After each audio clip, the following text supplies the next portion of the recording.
All right, YouTube fans, thanks for joining us here today. Thanks for being a part of Bible Logics. Hopefully everything will work so that we can do a live interaction here on YouTube, looking at the subject of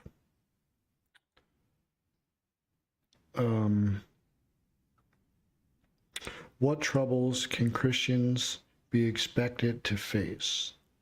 But first, let me introduce you to Bible Logics.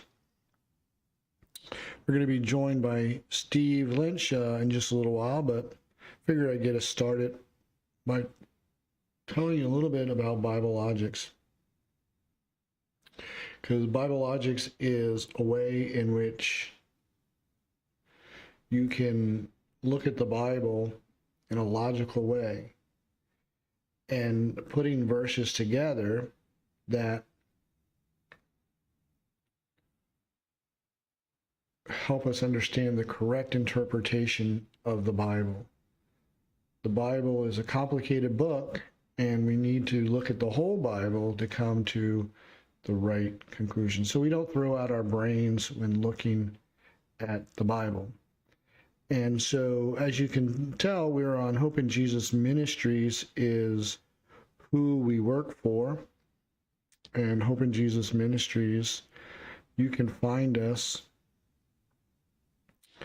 on our website at hopeinjesusministries.org.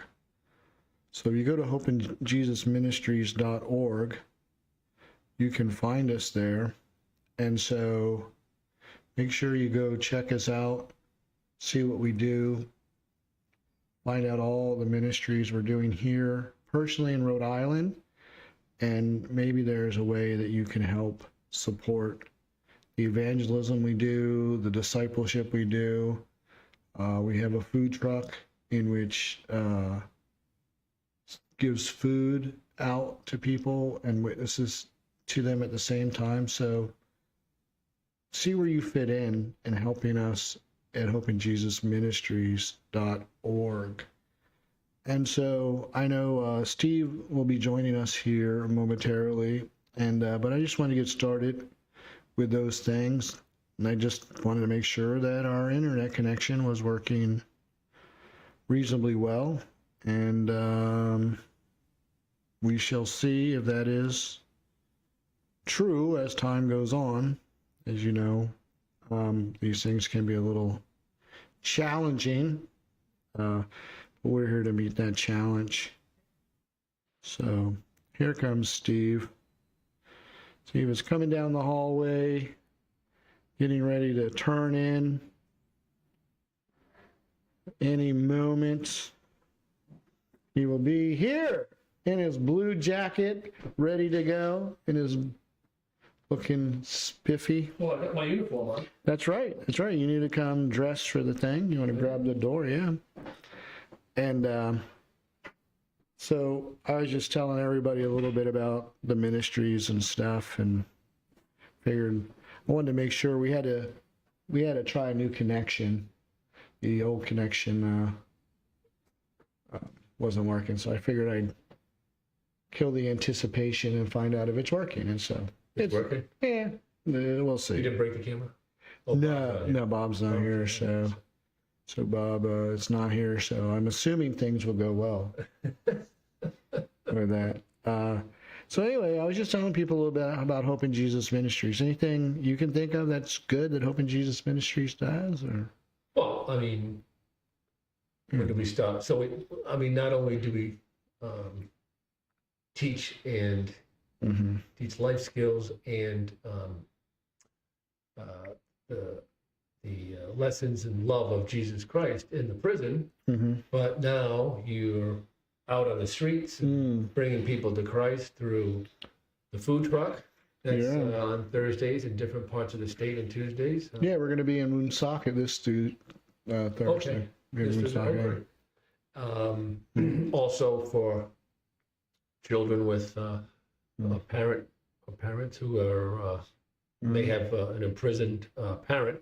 You're also helping those children in the school, after school, teaching them the same life skills. Yeah, And yeah. Christ-centered teachings and love. And so we're reaching out to the inmates, male and female, in many different ways. Yeah. Even post mentoring. You have a mentoring program. For Oh, yeah. post, Yeah. once the inmates get out. And there's a couple other things on the horizon that hopefully will work. Well, yeah, we got to slow our roll a little bit. But, we ever get a place to actually house some of the people we're talking to, that would be. That. And also the mentoring program as well. And also helping them maybe in finance. Someone reached out to me to help with financing for inmates that have a hard time. They have a special program that they want to come and speak to us about. Okay. So that's something. So Yeah, there's a couple of that's things on the interesting. horizon. Yeah, that's interesting. Bob was just talking about supporting, guys to get out. And so, I mean, it's just, I don't know if it's me, and we can talk it over, but I think if we bank 10 grand for them to help them subsidize as they transition out, that's a pretty good start for people. And it also creates, like, where they're not being enabled. In other words, they know the money's going to run out. And as time goes on, you know what I mean? That the money dissipates, the help ends, and so they better start helping themselves and getting a move on. Because I just don't know if you leave stuff open-ended like that, I just think people get comfortable and enabled, and it's not like things don't happen, Let's say he gets his leg cut off, at McDonald's. Well, story. Well, I'm saying, and okay, look, we can help you a little bit more. We understand. I love your hypotheticals. You know what I'm saying? Great hypothetical. That's what I'm saying. If something like extreme happens, where you lose a limb or something like that, I'm not saying we don't give them some help. But I just don't know. I don't want people. I think it's to become too dependent and not productive. No, the seed, the seed money will just help. In the beginning, it's like momentum, mass times velocity. Yeah. You get a big mass, but you need kind of up the initial push to get it going, a little extra force. So, hence the seed money to get them started. Yeah, and I think people need to be productive. As God, if you think about it, that the first career was landscaping. That God told Adam to go to work and tend the garden. And so a landscaper was the first job ever created, ever done, and God works. And so the idea, without work, I just don't think, if we're made in the image of God, that if you don't work, that you're going against the design that God made us. So you got to do something productive. Yeah, even Paul said he never burdened the people. He always worked, and if you don't work, then you shall not eat. Right. There's people, So he didn't want to burden the community while he was bringing faith in Jesus to that community. Yeah. So he said, I'm not trying to get something from you at all. I've got my hands clean, so to speak. So I'm just bringing the word of God to you. And so that'd be interesting concept idea. I want to hear more about it. So I guess when the time comes, we'll have the meeting and stuff. Yes. And go from there. But I think that's important to have that and to be a part of that and to have the resources to be able to help people. Is good. And so. What I titled this, Steve, I was just thinking about what we could talk about.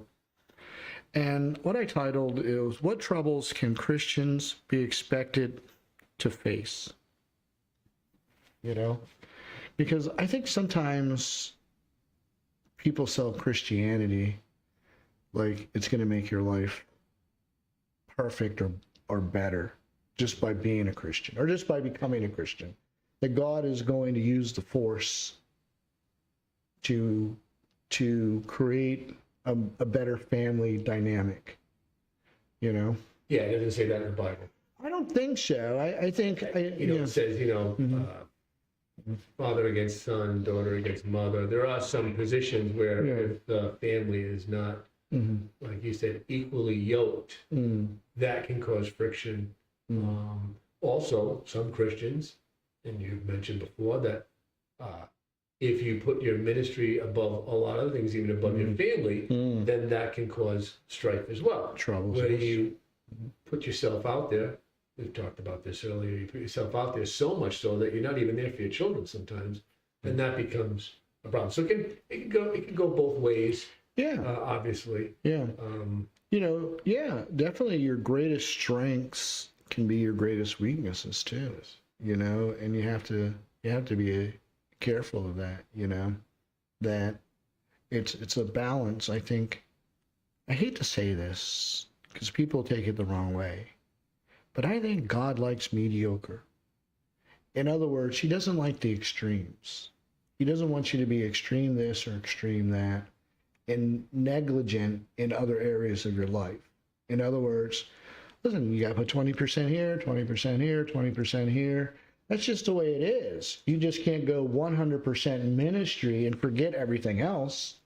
Right. I mean, just a simple example we had yesterday in class where loss and grief was balanced with hope. Yes. Hope in Jesus. So when you look at those two things and you look at the balance in the law and you look at the fulcrum and you look at the two scales on each side, you see that God is a balancing. I mean, look at creation itself and how it was made and what is there and how things balanced, how things are cycled so that one thing doesn't overcome another. And then actually one thing actually helps and supports the other. Anything that's created. So if you look at his creation alone, you can see that, call it principle or maxim or whatever. Right. Yeah. That God appreciates slow and steady and balanced. I really think that is. He said the tortoise won the race, right? I don't know. But it's interesting that I forgot we're doing loss and grief. Yes. I forgot we're doing that. So I don't know. I guess the title just kind of fits to what we've been talking about. It will in dovetail classes. Yeah. well. Yes. Because obviously one of the greatest stories in the Bible, description stories in the Bible, is Job and loss and grief and how people deal with it and troubles. And he was a good Christian. He was a good believer. And people say, oh, he's not a Christian. Christ hasn't come yet. Yeah, but he was a believer in God and therefore dovetails right into what the full revelation of God is, But he was a great follower of God. Yes.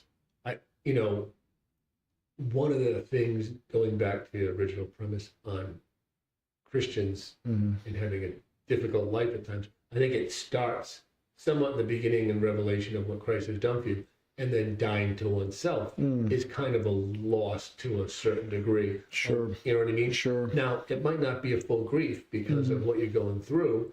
There might be some grief with that, like you talked about, the atonement times, consequences that you're going through. Sure. But to get to the other side, dealing with that loss and grief and having to die to oneself and coming more to Christ, I think that gives you an ability also as a Christian to go through that, I don't want to call it metamorphosis, but that change in heart, change in beliefs, change in your mind. Yeah. So I think it kind of helps. It is a metaphor. To your point from the beginning. You caterpillar to a worm. I mean, caterpillar to a butterfly. Depends who you're Some talking of us. Tell who you're talking about. Some of us I know are you're going with that. Some of us. I know we're going with that. Some of us are Butterfly, wasp. I know. Some Moth. of us I got caught it. in I that, got it. But Let me just nip this in the bud. So troubles, are something that everyone faces.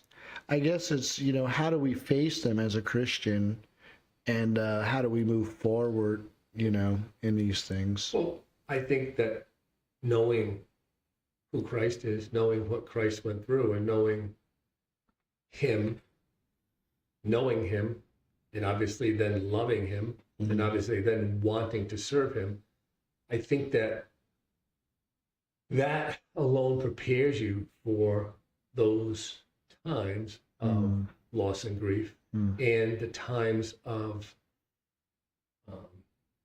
when you're being the trials and tribulations that come with evangelization, Right. or putting your Jesus Christ sleeves on and wearing them all the time. You know what I Right. mean? Yeah. So that's going to happen. I think it basically says in the Beatitudes, for those who are persecuted of my name's sake, The righteous shall be persecuted. persecuted. So I mean, and you've always said, I remember in class many, many times, you've used that phrase and saying that, hey, when you're coming to the Lord, it's not going to be like a bed of roses, people. That's not what we're promised. And you cite that verse in the Beatitudes in Matthew.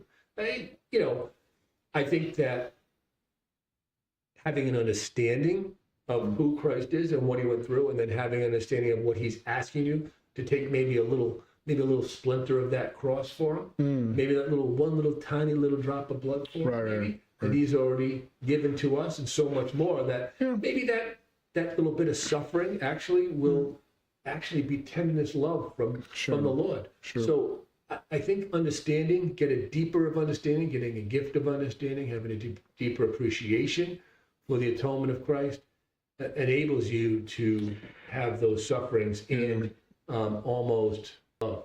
Yeah, I think as a Christian, if you really understand the atonement that Christ brings and the things he really paid for you, at least can give you some peace that passes understanding in times of trouble.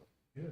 You know what I mean? That at least, this is not the end of all things in one person's life, that that there's something that's been paid for in advance for you. And so, yeah, I mean, that's one way. I think you hit on this too, is there's a difference between being a Christian and becoming a better Christian.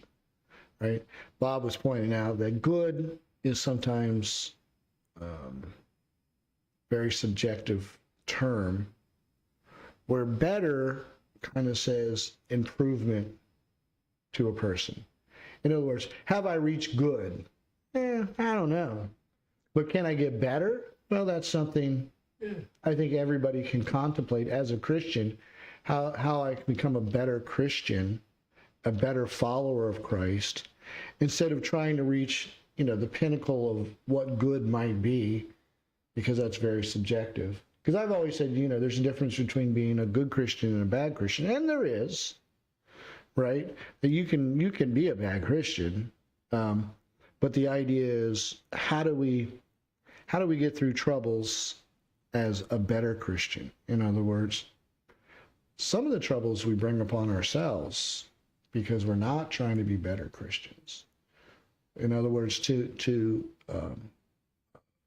know Christ is I guess, how was I going to put it, right? That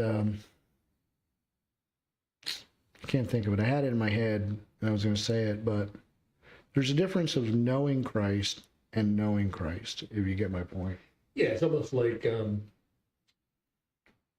what do they say? It's like there's a huge difference between knowing the path and walking the path.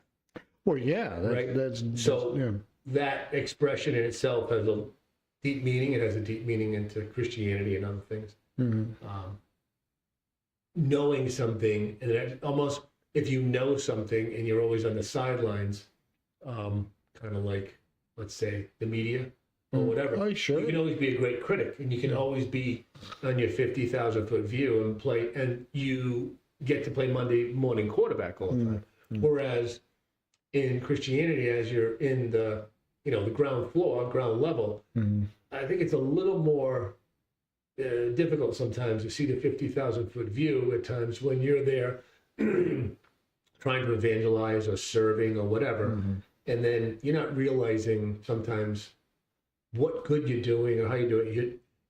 Your motivation is what Christ has done for you and who he is in your life. So the belief and faith is almost, interrelated to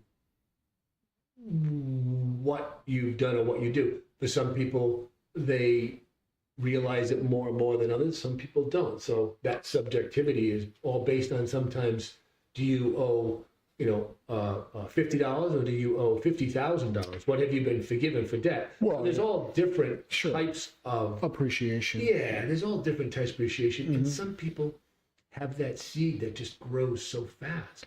And some people, they understand it and they basically, maybe they don't open up as much as they could and therefore grow in sanctification, Right. as you're talking about, as maybe some others do. Right. So That's what Jesus said, right? I can't, there's no, and it's not for us to determine. Obviously, God in the end is the only one that can save. So in the end, he's going to be the one that's going to, he's the one that saves us. So Yeah, well, he we're saved not us. judge and jury. So No, he saved us based on our belief. He set the conditions, right? He set the parameters for our salvation. He set the parameters for our sanctification. He's not going to push or pull you either way against your will. But Jesus said, listen, some 30-fold, some 60, some 100. So even Jesus said discipleship is very subjective. because think about it, we all have different talents. Some people, like when we look at work or you look at evaluation people, all different types, it takes all different types of people to maintain, develop, and make a successful company. Same thing with a church, the body of Christ. It takes all different types of people. Whether the people are working outside or inside, the people that are cleaning the office or working in the office, the people that are running the equipment or the people that are maintaining the equipment. They're all different skill sets. People that are working a day, people that are working at night, people that work the weekend. It takes all different types of skill sets to make the body of Christ or to fulfill all the needs in service of an organization. So having said that, you don't place just because you're the quarterback of the team. Yeah, you get paid a little more in the worldly sense, but in the Christianity sense, you can't put labels on each person just because they happen to be, I'm not Pastor Tony, and Well, you're me. So we have different skill sets, different ways of expressing our love for Christ, coming to Him. I mean, so there's no judgment on my part in that. You're It's absolutely strictly just, is the seed being watered and planted, and is there a realization of that faith in the belief come to flourish through? Does it change their mind and hearts enough for them to know Christ in a deep relationship, so that once they have that deep relationship, does it change them enough to obviously change their ways or whatever's happening, and obviously their beliefs, because that's when you see a lot happening, and that's when you see the sanctification really take hold. Yeah. Well, I think the world system has oppressed God's system in this realization that the world system is not as focused on quality of service, but quantity of service. In other words, it doesn't really care how many victories you get, how big the business comes, how it got there, the quality of it. But ultimately, people are rewarded based on what they perceive to be the quality of service. Like you said, a quarterback. A quarterback is going to get paid a lot more money than the water boy, right? The people who are making sure everybody's hydrated properly, right? Now, you need that to be successful, but for whatever reason, the world system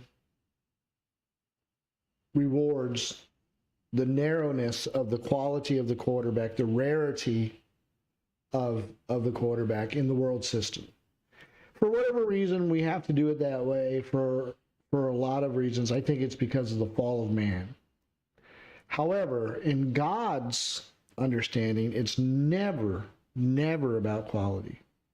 quantity of service. It's about effort, quality of service.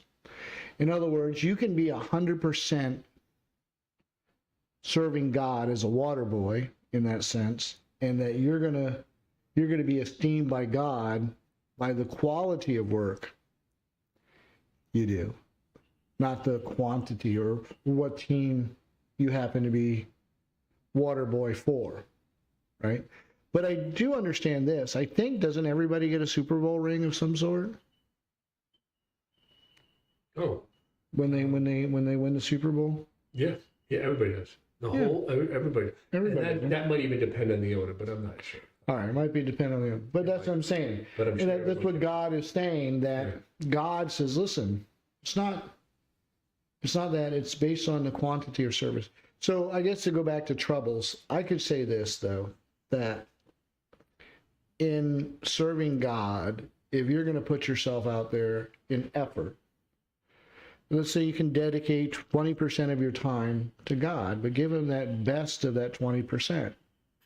You know what I mean? Of time that you can do, and make sure it's quality work. Make sure it's truth.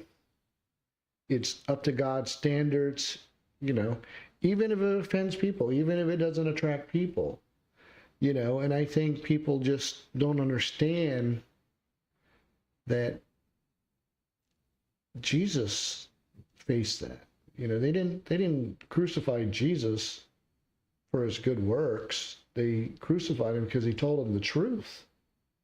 They didn't like it. It was opposite of their truth. So you can especially expect trouble when you try to correct people on the truth. Yeah, and yes, and sometimes it's, you know, don't kill the messenger, and obviously they have done that many times. So it's basically delivering a message in helping and assisting people in learning and understanding what the truth is. Mhm. It's up to them to decide Right. in the end if they Right. believe or not. So Right. it's gonna be their Right. choice, their will. That's why I say it's not based on quantity with God, because it's a free will determination when it comes to beliefs. He can't base it on quantity, because obviously when you get into the truth, the Bible says very few choose that path. It's narrow.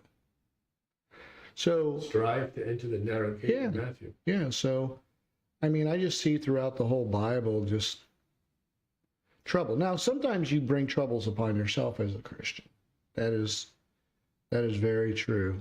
And I tell the guys and stuff lately anyway, that we're just preaching that the only person you can eliminate from the cause of your troubles is you. That's about it. Yeah. You know, at least you can say, well, at least I wasn't the cause of that, you know? Yeah, like I always go back to that example of, you know, husband and wife, and Mhm. a lot of husbands or wives that, you know, they try to change their spouse, and it's really about really looking at yourself first, taking the beam out of your own eye. You know, what does the Lord and God want from you first? Right. You making the change and then letting them see that, and Right. then they will then in turn, through their free will, Right. change or not change. Right, And that's up to them. Right. But you can't determine or force it, and I think that's a lot of Yeah. again, self-punishment. Well, If you try to do those things, whether it's spouse or not, or girlfriend, or just relationships, I think sometimes that is a cause for a little bit of anyways, angst or well, again, difficulty. sometimes there's no rhyme or reason for troubles, and that's what Job is all about. Job is really about is you got two sides. You got Job defending himself with his own self-righteousness, saying, "What do you mean bad things should happen to me? What do you mean bad things should happen to me? I'm good. God's got this all wrong. He needs to come down here and explain himself." But his friends are saying, "Listen, Job, come on. Everybody knows that bad karma, bad juju happens to people because they're bad." Right? And people are very superstitious about this. They're very superstitious. That they believe that, oh, well, bad things happen to me because I did something wrong. Well, That's not always the case. Probably half the time not the case.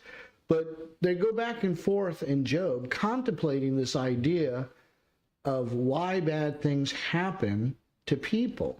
Yeah, sometimes you need a self-justification in a way to rationalize things Right. so that, Right. you don't go crazy or you don't have a full understanding. A lot of us Right. don't have the full understanding. I don't have the big Right. picture. I Right. don't have his view. Right. I only have my little tiny little view. Right. And Right. And but I yeah. might just be a little speck in a pawn of a whole series Sure. of beautiful things that are happening, but I might just be in there just to plug the hole in the dike. So Well, I take the hammer a little bit. Right. Well, that's the thing. So I don't know, Well- and I can't determine that, and I can't say that, but Right. But like you a said, lot of people say, well, God is the cause of everything, but that's just not true. That's just not true. He was the causation of creation, of course, but after that, he gave us dominion. No, we're not marionettes or puppets. He's not. No. He knows through his evangelization. He knows that things will flourish, and Sure. over time, things will work for your good because of how we're made, how we think, what we do, the consequences that are built Right. in this world. The things that you talked about before to the other guys. I mean, it's just Yeah, and Job had become very attached to the comforts of this world and the things of this world, and he just couldn't see himself not having them, and still puzzled why God would do this. And even Jesus made this point to the Pharisees and the people in Israel, because there seems to be this idea that if troubles come your way, then your good things come your way. You're blessed by God and everything like that. Like Trump, he always says, "Oh, God bless me, save me." Oh, come on, man. You were telling me he saved you over the firemen protecting his. Come on, stop. And so Jesus tells a story about the rich man and Lazarus. And the rich man's in purple, and everybody's, "Oh, look at this. He's obviously a godly guy." And the guy, the Lazarus is sick. He's got sores all over his body. He got no medical care. He can't afford Luke to come help him. Said he has to have the dogs. He got no health care. He is, abandoned, living on the streets. Well, one of them went to heaven, and one went to hell. So my point is don't always base people's godliness on what you perceive. This is the whole idea. Don't judge a book by its cover. yes. Yeah, I mean, these are where this principle comes from, that people often do that. But I kid you not, in the church today, it's like, well, you're obviously blessed because look how rich you are. Look at your beautiful wife, your beautiful house, your beautiful car, Oh, wow. And those are, in a sense, to blessings, but they're blessings to anybody. It's not necessarily from God. specifically, Yeah. yes. Yeah. You know what I'm saying? And so if you're out there suffering with troubles, I mean, the Bible talks about very godly people who have had terrible troubles. I mean, Daniel. Yeah. And I think that how you react in what you do and your understanding of the things that you have in knowing Christ and knowing his love, it gives you temporal versus to know what's eternal.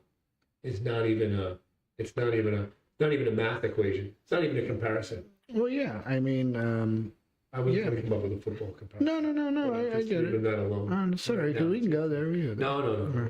But Leave that alone. people have their troubles, And what I was going to say is there is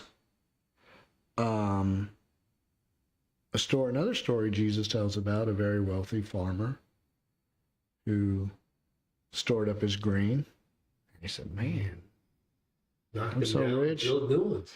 yeah." So he could have more. So then he So could have be more. rich, be merry, and drink wine and have fun. And after he built it and filled it up, the next day he died.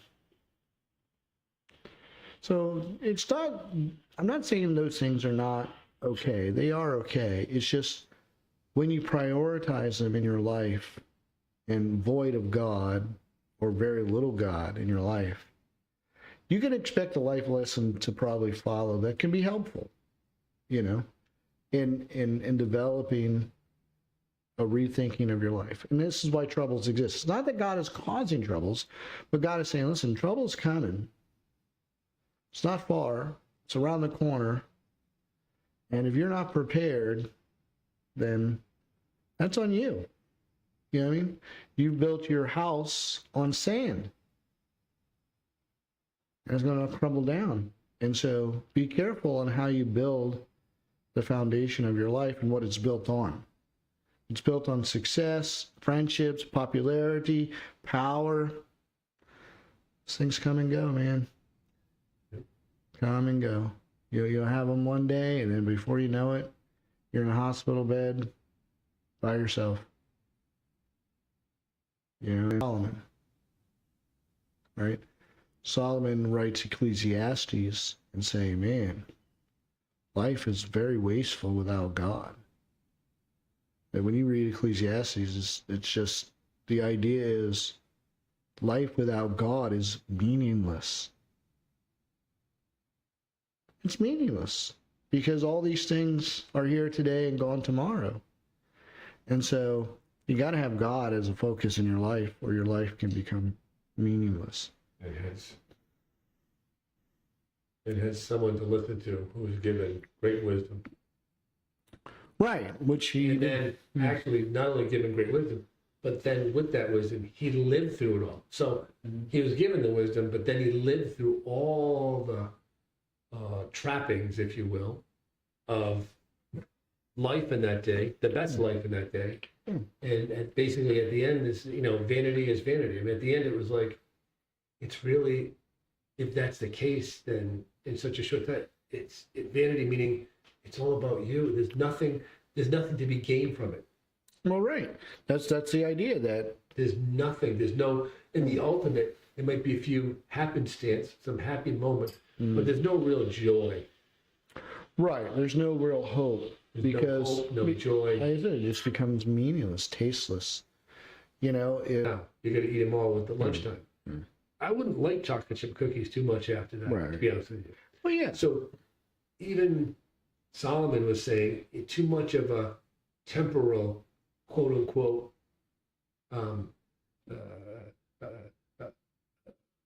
I call them five senses. The five senses satisfaction or pleasures are just that. It's a wisp. And then too much of one is actually pain. It's painful and it's not fun. And it could be torture. So in reality, God shows us the joy in being with him, going circling back to Jesus, Right. in suffering. Yeah. So when Christians, and when we find that out and we start to experience it in that so-called, for each individual, pioneering a trail, let's say, and having that discovery, if you will, sometimes having more and more courage, but then comes from more and more love. And that love will give you that more courage. Just like a mother who saves a child and has great courage and has great love for that child. So you see that, and then you're deepening of faith in that to overcome those trials and tribulations as a Christian, whether you're evangelizing and doing something or suffering or something, gives you that deep sense of love and sharing that love with Christ, giving you that joy, and then obviously knowing his hope for you. Yes. Really seals the deal and gives you something maybe to, as Jesus would say, strive for. To keep striving. Right. That's the idea, is that when troubles come and your whole life is based on whatever trouble you're going, let's say, you loss of a job, and your whole life is beginning to fall around you. If your whole focus has been on that job and nothing on God, you just say, why bother? Why? People jumped out. Well, the stock market, people jumped and killed themselves. First crash. You know what I mean? And so, because their life became meaningless, that there was nothing left to live for. They spent all their time storing up their grains in those silos. Right. And then someone came along and lit a match to those silos, and they were all gone. So they spent years and years building and storing, and within a poof, everything was gone. Right. Now they had nothing. They had to go beg in the streets for food or whatever. But God wants us to know that our life is not meaningless with him. When we walk with God, that is eternal treasure in which we store up into heaven, which will never be lost, will never be used in vain, will never be wasted. And so this is why I think people who follow Christ strongly overcome, I don't know, I mean, troubles do not impact their soul as much as maybe someone who doesn't have that kind of hope. It doesn't change their beliefs. It doesn't change their direction. It doesn't change who they really, really are. Because if you're turning your life over to Christ and he's already died for us, then you're just assuming that. And as you assume that, you're becoming more and more like him. So therefore, you're able to overcome it. Yeah. All right. Well, that was good, man. Glad we got to talk about this. Now we get to talk about it on Rumble for 45 minutes. Oh, boy. You ready? Set? Right? Ready to go? Yeah. Oh, yeah. Yeah. That's all right. All right. Thanks, YouTube. We'll talk